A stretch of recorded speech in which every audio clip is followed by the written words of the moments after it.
नमस्कार मंडळी, मी वरद विजय चव्हाण तुम्हा सगळ्यांचं स्वागत करत आहे. मंडळी, काल रिलीज झाला होता बॉलिवूडकडनं एक ऍक्शन पॅक्ड सिनेमा जो ॲनिमलचा स्वस्तातली ॲनिमलची कॉपी वाटत होती. त्या सिनेमाचं नाव आहे बागी 4. बागी ही फ्रँचाइज, एक तर मी या फ्रँचाइजचा अजिबात फॅन नाहीये. या फ्रँचाइजची सुरुवात झाली होती 2016 साली आणि त्यानंतर त्याला बऱ्यापैकी रेकग्निशन मिळालं. त्यानंतर बागी 2 बऱ्यापैकी बॉक्स ऑफिसवर चालला सुद्धा. बागी 3 एकदम डिझास्टर होऊन सुद्धा आता बागी 4 या फ्रँचाइज मध्ये आलेला आहे आणि ऑलमोस्ट 2.5 तासाचा हा सिनेमा आहे. आणि हा सिनेमा बघितल्यानंतर मला असं सांगावंसं वाटतं की फ्रँचाइजला अजून खाली किती आणणार आहेत हे लोक देव जाणे. म्हणजे फर्स्ट हाफ जर या सिनेमाचा बघितला ना तर खऱ्या तुमच्या अपेक्षा बऱ्यापैकी वाढू शकतात, कारण फर्स्ट हाफ बऱ्यापैकी जमलेला आहे तसं बघायला गेलं तर. कारण गोष्ट आहे रॉनीची. रॉनी अर्थातच टायगर श्रॉफ आणि अलिशाची. अलिशा अर्थातच हरनाज संधू.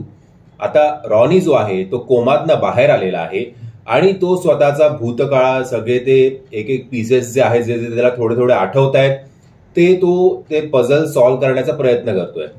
बरं, त्याचं जे त्यावेळेला प्रेम होतं, भूतकाळात जे प्रेम होतं कोमामध्ये जायच्या आधी, ते म्हणजे अलिशा बरोबर, त्या अलिशाचा नामोनिशान कुठेही त्याला भेटत नाही आता. त्याला फक्त ती आठवतेय, पण तिच्याबद्दल कोणतरी आहे जो तिच्या अस्तित्वावरच प्रश्नचिन्ह उभारतोय.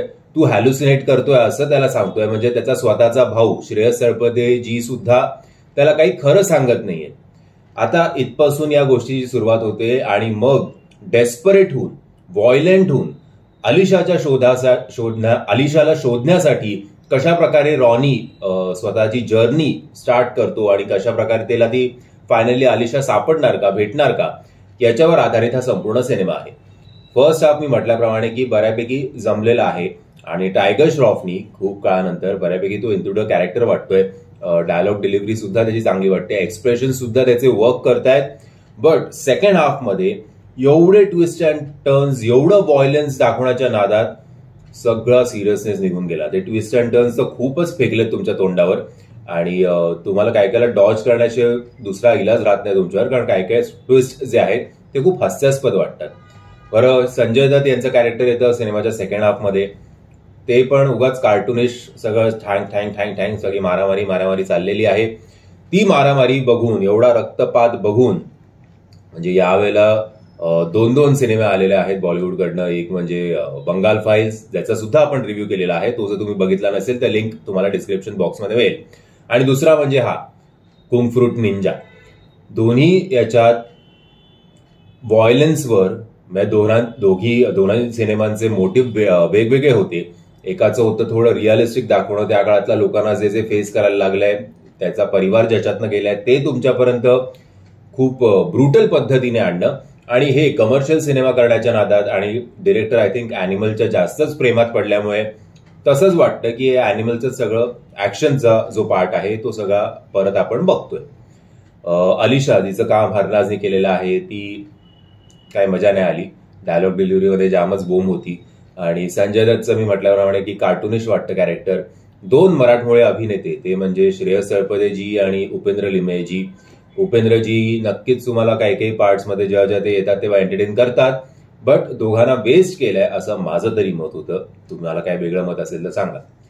Production design wise, production value wise cinema खूप ग्रँड वाटतो. तो सगळं मोठ्या मोठ्या सेट्सवर आणि असं सगळं चालतंय. बट कलर ग्रेडिंग असेल किंवा एडिटिंग असेल त्याच्यात हा सिनेमा खूप माती खातो. त्यामुळे माहिती नाही काय चाललंय ते. बरं, साजिद नडियाडवाला सारखा प्रोड्युसर आणि थोडा आय थिंक लिहिलं सुद्धा आहे त्यांनी. त्यांच्याबरोबर अजून एक कोणतरी रायटर होता. तो कमर्शियल लेवलवर हा सिनेमा जास्त जमायला पाहिजे होता, जो दुर्दैवाने जमला नाहीये. कदाचित मास ऑडियन्सला थोडा आवडेल सुद्धा, बट खास करून महिलांना किंवा फॅमिली ऑडियन्सला हा सिनेमा तेवढा अपील करणार नाही. डायलॉग्स या सिनेमाचे बऱ्यापैकी चांगले लिहिलेले आहेत. तो ही एक त्यातल्या त्यात जमण्याची बाजू. गाणी मला ओके वाटली, काय ती गाणी आवडते सुद्धा माहिती नाही. ओव्हरऑल मी या सिनेमाला देईन 2.5 स्टार. ते पण खरं तर 2 दिले असते, बट मी जरा शॉक झालो. टायगर श्रॉफनी मला कधी नव्हे ते इम्प्रेस केलं, सो त्याच्यासाठी अर्धा स्टार जास्त. तुम्ही हा सिनेमा बघितला आहे का? बघितला असेल तर माझ्या मताशी तुम्ही सहमत आहात, असहमत आहात हे कमेंटच्या माध्यमातून कळवा. व्हिडिओ आवडला असेल तर लाईक, शेअर आणि चॅनलला सबस्क्राईब करायला विसरू नका. जय हिंद, जय महाराष्ट्र.